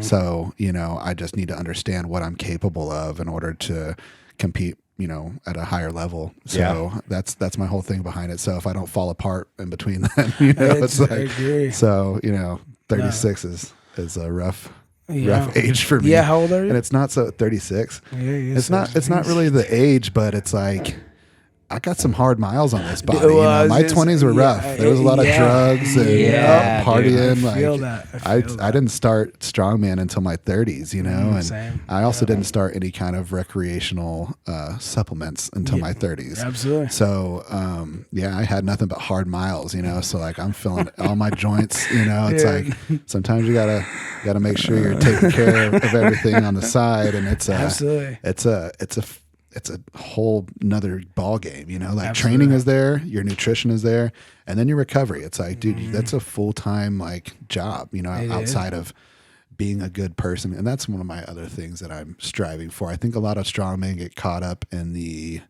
whole, oh, I gotta be strong, gotta be this, like I want to beat this guy, I want to beat that guy. And it's like, yeah, but like, are you giving back to the community? Are you volunteering? Are you helping motherfuckers move, when they're Dude. going to do stuff? Like, are you there for people? Like, are you a good person? Like, that should also be an attribute of people as you're going along, through life. Like, I want to be a better person. I want to learn to be better than I was last year, not just stronger, but better as an individual, Yeah. And so, cause fuck, if you get injured the next day and you're out, what are you? Oh, who am I? Hey, dude. If you're a good person, you fucking, you're still giving, so I don't know, that's another one of my philosophies is like not to try to get so caught up in the sport that I forget to continue to try to be a better person. Absolutely. and give back and help out as much as I can with supporting the community, supporting the people in it, and everybody that that supports me, in any situation. So Yeah, for sure. I kind of had one of those fucking bitch slap moments in the face when Austin was born. It was kind of one of those things where it was like, well, we're out. Like, this is not in our control. So it is. It was one of those where it was like, I don't know. Did karma finally catch up to me? yeah, Is this kind of the point of where I go, hey, there's a lot of fucking work to be done, and it's not going to be for me, So I completely understand that. Like nowadays, it's solely based on everybody else, not myself. Like obviously I'm still taking care of myself and my priorities that need to get met to be able to live. It's one of those things where like when you're on an airplane, they tell you to put your mask on before putting somebody else's mask on. right, because you're no good to them if you can't function yourself. Exactly. So now that we're finally functioning as a complete family, like we're able to actually go out and help others, whether it be addiction, all of that kind of stuff. Like I have a few like people that I mentor through all of that because I was one of those people as well. Like it's wrong for me to hold back the information that I have from everybody else because I did it, So Right. if I can do that for other people, it's great that I can pass that on and give back to something that gave so much to me. Yeah. There's so much purity in like being selfless, and there's a lot of fulfillment there, and being at peace. And The fulfillment is the biggest thing. Like when you it's funny, like when you get a present, right? You get this fulfillment of like, yes, I got what I wanted. When you give that present to somebody else, way better. Oh yeah. Like hand over fist. It is way better. Absolutely. Yeah. Like it's great seeing somebody go through so much shit and then be able to have that fucking caviar at the end of it. Right. Oh yeah. So yeah, no, I totally get it. Yeah, that's definitely, it's a North Star, just to try to, there's so many things, that we strive for. And then being in the strength world, like it's a smaller community, but like we are kind of like the misfits, like we didn't get here because we, there's always some kind of little backstory, and there's something like, fucked up with every single one of us because you don't want to fucking try and deadlift 800, 900, 1,000 pounds because you had a good childhood. Yeah, I definitely, and like we're all in the same boat. So like you said, as you learn things, it's good to share that knowledge and to be a good person. Like there's people you meet at comps and you're like, you got them built up in your head because you've seen them on Instagram or whatever. And you're like, oh man, it's cool, dude. And then like you meet them and their personality is completely opposite. And you're like, it's super disappointing, but then you meet some people and you're just like, holy shit, like this dude is just an awesome person. It's either super positive or like kind of negative. Yeah. It's one of those where it's like, you're not who you are on the gram because it's a highlight reel, but you're a really fucking cool dude. Yeah. And that's what it's about, man. Like leaving your mark like that, like the people that have been really good and awesome kind of conversation, like those are the ones that leave the mark and make me want to be a better person. My daughter makes me want to be a better person. So yeah, I want to be competing at the top of the world, but I also want to be leaving my mark on everybody in the scene and to like just strive to be better. We're all kind of lost. We've all had our pitfalls and stuff, but like being able to be a positive role model or to rub off on someone in a good way is just adding to the positivity of the whole community. Everybody just kind of, you smile at me, I smile at him, he smiles at him, next thing you know, we're all smiling, like, and that's a big aspect to the sport and life, but, so yeah, there's just so many different pieces to the puzzle, and it's but it's worth it, so those are the things I strive for, is to just be better every day, as myself, as a person. And, the training and stuff comes with that. But, that's kind of my number one, is to just be a better person. Absolutely. I feel like that impacts everybody a lot better than, just, oh, fuck yeah, I hit a badass deadlift, whatever. I beat this guy. I beat that guy. Look at my trophies, I've done this, I've done that. Cool. But who are you? Exactly. Yeah, like, does it actually? Because here's the other thing too. There's so many strongmen in the world that have stepped on the world stage, that have done world records, that really just don't matter anymore.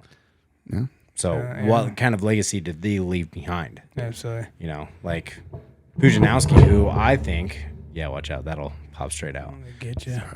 Pujanowski, who I think was the greatest strongman of all time. Yes, I agree. I mean, what does he do? Like, what kind of legacy did he leave behind? And he took his trophies and he left. Yeah. You know, he never. Now he came back. does jujitsu, and Jiu-jitsu he's and still whatever the old. fuck. He's still shredded. Right, still shredded, still. He's that guy, but yeah, he was just a guy that walked on a stage, did a thing, and then left. Exactly. So what did he do on his back time? exactly. Like, sure, he could have done. Obviously, he's not from the United States, so Right. I'm just using him as an example. Nothing more than that. But like, what did he leave behind for the next generation? Right. Yeah. That's the biggest thing for me now, especially after having my son. It's like everything that I do on a daily basis sets him up for success or failure. Period. Like, if I go and fuck off and fuck up, it's affecting him now. It's not just me.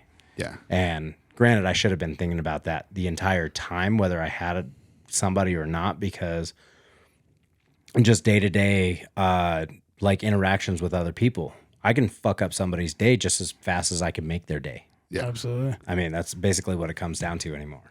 Yeah.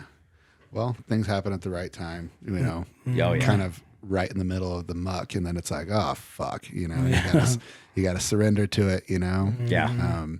I really like, I really like Mitch Hooper, you know, Yeah. his whole lift heavy, be kind, you know, Yeah, like he's an awesome, which he came by Iron Titan. I don't know if y'all know that. What? Yeah. He was doing a tour of, he was hitting like different gyms with different like famous athletes and kind of telling their story about what it takes to be an athlete. Okay, So I did start seeing he that was series. like with a bunch of popular CrossFitters, and there's this gym. It's a Muay Thai gym that's down the street from Iron Titan and on Dartmouth. It's called Pound for Pound Muay Thai. It's just a back alley spot, and they train all of the top women UFC fighters there. There's a lot of people there, but like the top women go there. So he was training with Doug Rose, the shaved head, like tiny little. Do you know what I'm talking about? No, I'm trying to picture. Fuck. Well, she was like bad. I think she's a bantamweight. I forget. She's Okay. was a champ for a while. I think she just lost her belt, but he was there, and then he stopped in right before. What comp was that? World's Strongest Man. Yep. Yeah. So he was walking like a 1,300-pound yoke or something like Really? that. Yeah. So What? we got to take pictures. Yeah. of him, It's on his Instagram and everything. No shit. but he was just cool as shit. You know, like he got his training done, but then afterwards he like saw people doing stuff and walked up and he's like, so in my experience, this is kind of how I've done it. Right. And nobody had to like walk up to him and ask him. He was just like more than willing to like give us some knowledge chill and and help people talk. out. Yeah, he didn't yeah. know any of us, you know, Yeah. but it was like, that's cool as fuck. He Fuck yeah. left his mark on me. Absolutely. You know, like Absolutely. I want to find it because I remember seeing that and I Dude, was I didn't super even jealous. know that. yeah, it was just random. I walked in there today, said somebody's like, well, Mitch Hooper's here. Like, Like what? What? huh? That's wild. But I mean, that is so cool. And that, I agree. I'm a huge fan of him because of that, because he puts being a good person before a good athlete in a sense, right? And like, yeah, because like you said, in this world, it's fucking cool that we can do these things and super blessed to be able to do it. But something goes wrong and that's gone. It's like, what do you got left? You know what I mean? So, no, I love that that's like your main focus. So, Yeah, it's so like when I was attempting the world record axle press, right? I was super stressed out. I was cutting intensely, and we had to move that month. And it was one of those things where I was like, fuck, I'm just dreading this, you know? But we reached out and Brittany asked everybody at the gym and they all took time out of their day. We ended up getting it done in like a couple hours, sick. you know? But there's been times in my life when I wouldn't have anybody that would be willing to help me out, you know, to do things. Absolutely. And it wasn't because there was just nobody around. It was because I just wasn't the kind of person that attracted people that wanted to help me, you know? So it's one of those things, man, like you give to people and they'll give back and you'll always just have support and give support. And that's like, that's what it's about, you know, is being able to have that kind of legacy and pass that on to the children, see them seeing you interact with different people and being really friendly. So like at competitions, I always try to meet somebody new and shake more hands.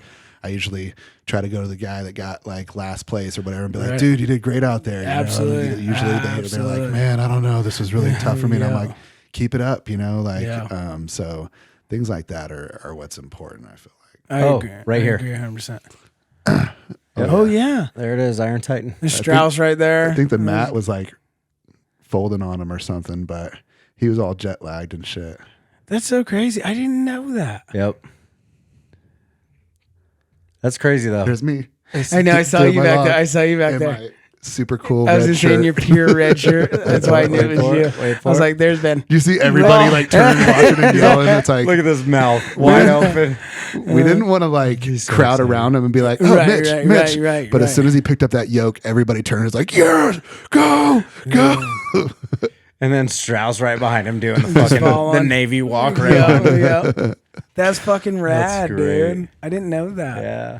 He's not one of those people either that takes your breath away when you see him because he's I just believe- like they're massive Yeah. humans, you know. Like, Well, Yeah, and yeah. what is he? He's like 6'3" and fucking what, 300 pounds? yeah, He's nothing super. Like a total normal dude. Like he's not a Brian Shaw. No. Yeah. Like Right. Brian Shaw, when you walk up to him, he's 6'7", 400 pounds in the off season, 450 in the on season. It's like, that's a lot of man. yeah, Like that's Yeah. a big Yeah. fucking guy. When I put my hand up next to him, I was like, you're something else. Like you're literally something That's else. Titan right next to him deadlifting, right?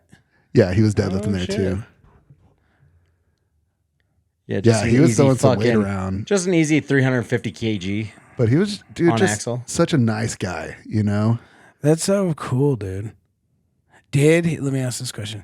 Did he pay his 1-day pass? Fuck no. No, Katie and You're Justin done. were just like, You're fucking done. Mitchell Hooper, if you ever come to our gym, you're paying $15. I don't care. You come in with I know your you YouTube have it. crew, You the whole have it. crew. I'm like $15, $15. he had his photographer in there with him and stuff. And what is funny is, you know, Katie got all starstruck when she met him, and she didn't lead the conversation properly. But he was in the middle of deadlifting. He dropped the weight, and she walked up. Hi, I'm Katie. And he was like, honestly, I'm just trying to work out. And he was just trying to breathe. But she didn't say, hey, welcome to my gym. I'm Right. Yeah. I'm you know, Katie, I'm the Katie owner. Minning. Thank I you own so it. much Yeah, I coming appreciate in. it. Like, you know, Yeah. let me know if you need anything. She was Yeah. like, hi, I'm Katie. So he just Yeah. like thought it was some Just some person working shit out. was Like, all. yeah. yeah. He's like, Right I'm just- on. So we talked about it later on though and had a little laugh. But yeah, he figured out who she was and it Yeah. was all good. But He thought he's it was like just trying to some breathe rando after the fangirl. deadlift. And she's Right. That's so funny. Katie's awesome. Oh, I love Katie. That's fucking cool. Yeah. it is. But see, like those are all like the CrossFitters. Yeah, and I the- saw all those posts. I don't know Okay, yeah, how. because I think that's I what saw- Danny Spiegel. Danny's, yeah. Yeah. And I saw these, and I don't know Yeah. how I missed that fucking Iron Titan one. That's crazy. Yeah. So he's doing a documentary, I think. I don't know if it came out yet, but he basically interviewed all of these That's me and you in the athletes to bathtub, Mike. Bro. to talk about their struggles like becoming a top tier athlete. Okay. And you know how and everybody kind of has a pretty crazy backstory of like Absolutely. becoming. Which is great because there for the longest time it was such a stigma with all of these fucking like top tier athletes is like I don't have it because I'm not these fucking people. Like these people were born in a lab, they were made on in test tubes, and this is how they came out. Yeah. Like Brian Shaw is a very good example of that. Brian Shaw was naturally fucking strong from the day he was born. Yeah. Like this dude was fucking D1 athlete, like bad motherfucker, no matter what, just decided to stumble onto Strongman and became world's strongest man. Granted, there was a lot of work from that. I'm not going to take that away from him. But I'm not fucking Brian Shaw. Yeah. His Like, frame alone is just built to carry heavy loads. Yeah, You know, Right. like Right. yeah. Like Novikov is hands down what I compare a real athlete to. Dude. yeah. He's 6 foot, I think 6'1". Yeah, and he's 6'1". barely fucking 300 pounds. Yeah. And he is world's strongest man.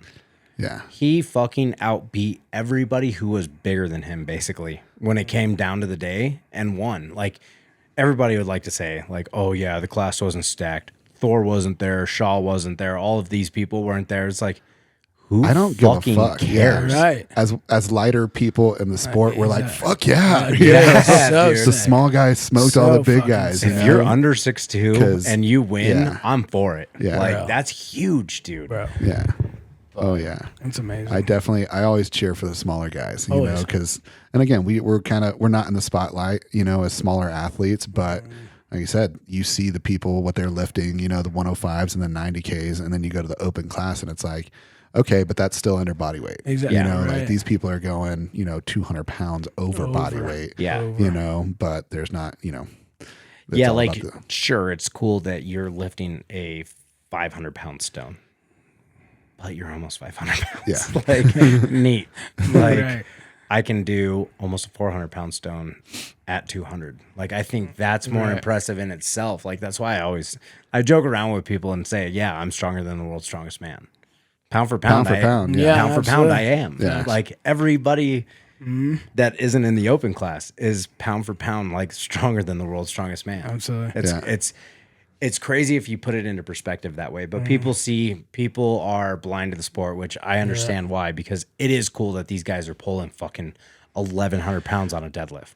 yeah. But at the same time, I'd much rather see fucking some dude that's like 190 pulling 800. Oh yeah. Yeah. Bro, Savage. that's savagery. That's definitely like America's Strongest Man. I watched the girls and the 90K athletes, Yeah. and then I watched the max axle. Yeah. And then I turned it off. Yeah. Yeah. We were talking about that, the girls and just like Dude. the pro girl athletes, they are more inhuman than the men are. Yeah. Oh yeah. I would rather watch the women compete than the men too, because the numbers that they're fucking putting It's up stupid. make you feel like you got to get to work. Dude, Like, holy literally. shit, Dude, like, you know? literally. At Lucy City- Underdown pulled 700 pounds. Even just like she at didn't even City, hitch it. Caesar's wife or girlfriend, Yeah. she did a 3 times body weight stone. Oh yeah. 3 times. That would be me Yeah. personally doing a 600-pound That's what I'm stone. saying. Yeah. They have stepped it up. What the so fuck? much. Like that to me is more impressive because we take that into consideration. Absolutely. Right? We take into body weight. We're like, holy shit, Yeah. like, what the fuck? And you know what you're doing in the gym, and you're Yeah. like, damn, this. You're over here she's- like doing the Yeah. calculations like, I am a pussy. Yeah. Holy shit. Absolutely. Yeah. Good thing it's like good thing I'm not competing against the women. Yeah, dude. Oh shit. We've been rambling on for an hour and a half. Nice. It's because Ben's Time flies. When Yeah, you're talking didn't shit. expect it. talking shit. Talking shit's always fun. It's always good. Always fun. Oh yeah. So we're gonna wrap it up, but we always like to wrap it up with a question, of course. Cool. Do you rather love to win or hate to lose, and why? Love to win, hate to lose. No, I think that there's a lot more perspective in losing. There's a lot more value in that because it gets the wheels turning, you know, and you're like, fuck, okay, what's the next plan of action? Like you get a prescription that you develop from losing to make yourself better. Okay. When you win, what do you get? You get a trophy. You're proud of yourself for a couple of days, you know, but you don't get that perspective that you get from losing. You know? That's fair. Like you don't, you know, cool, I won. Fuck yeah, I'm proud of myself and whatever. And then you just get back to the day to What's day, next? What's whatever, next? you know. Right. But when you're losing, you're getting hungry, and it really just brings things to a different level where you got to work harder. So I value that perspective more than winning. So I'd say I'd go with the losing, you know. Okay. So I don't know. But I that's like just it. me. No, I'm no, weird. I get it. No, I My understand. there for the longest time, my mindset was like more on the losing side, but now that I'm like winning something builds a momentum and it makes me carry my chest a little higher.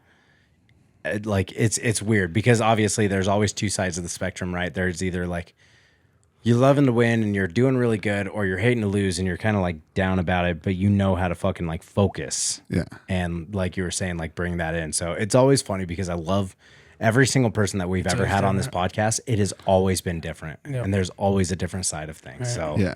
Well, I mean, second place to me is losing. Fuck yeah, So dude. it's like- Fuck if you yeah. ain't first, Yeah, you're it's last. your last. Yeah. Yep. So Facts. I mean, it's so I mean, I guess a lot of people sometimes are, oh, but you got second place, oh, you got third, you got fourth, you did really good. And it's like, no, if I didn't win, you know, like I lost. And maybe that's just where I've been at for a while, is in that place of perspective. So I'm kind of gotten okay with not getting first place, you know.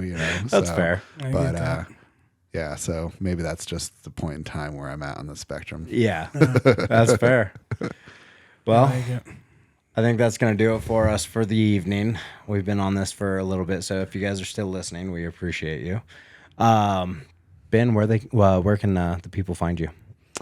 So Instagram, Ben Logan Fit. He is super fit. Super fit. I try to fit into things. Yeah. So you can reach out to me there. I don't know. I'm not really anybody important. I appreciate you guys having me on. Dude, it's super cool. So we think you're important. We think you're super important. I enjoy sharing perspective with stuff. I got tons of life experience that and I'm gonna write a book one day. So you should, dude. You guys are gonna get signed copies. So. Fuck yes. I want one. Sick, dude. It'll go up on where I've ran out of room for my books, so I need to put a shelf somewhere. Absolutely. Well, it's gonna be a book that you can turn into a shelf, so it has its own. You know, you can put it on the wall. So I love the thinking by it. I just came up with that. Dude, Was that that's Seinfeld? Seinfeld, the coffee table book. Yep. Let's go. Yep, that's so funny. So, well, cool. Yeah, you guys heard it first. Make sure that you guys go check out Ben on Instagram at least. Go give him a follow. Absolutely. For the rest of us, you'll know. Dude, you'll know. We've been saying it every fucking episode. We're on episode 56. Seriously. You guys just have to have a reel where you can hit it and be like, Yeah, I literally just fucking set this and then I hit the button. There's some button that's supposed to be. It's this one. If I'm holding it, it's supposed to not pick up any of this. But I guarantee it's picking up some of this. Probably. Yeah, so we'll see. But for those of you, if you didn't hear that, we were talking shit the entire time. Cool. Well, thanks for having. Thank you, Ben. Thanks for coming in to the yeah, podcast. appreciate the invite, man. Yeah, Of course. We'll definitely have to have you in. We're going to. Luckily, this cool table. Oh shit. Yeah, but we can stood if you wanted to. It does a raise, so we're gonna have to invite you. We're gonna do a bar cast here soon. Okay. To where we put a few bottles of tequila on the table and we don't leave until they're gone. Exactly. That's cool. It's like a Hot Ones, but for alcohol. Exactly. Yes, it is. So yeah, it's going to be one of those where we just kind of sit around and drink and podcast. I'm more of a whiskey guy, but you Okay. know what? Well, I'll do some. Do a little agave. No, you That guys is do all that. whiskey. Yeah, that's always. I'm the tequila one. I bring the tequila. I'm the whiskey guy. I know you guys can't see this, but there's literally an entire shelf dude. in the top of the closet full of bottles. Yeah. There is, I think, 43 the last time I checked. I'm quite the whiskey connoisseur. All right. Hey, same here. Yeah. Thanks for the offer, though. Yeah. We'll have you on. Yeah, for sure. Either way, thanks for coming. Thanks for coming, bro. Of course. Yeah. Mike, you got anything? No, guys, just check out Ben and his journey, and just keep sharing, keep commenting, all those great things, and we love you. That's it. We love you, and that's it. That's it. Stay hard. That's right. Stay hard. Stay strong. Love you guys. Later.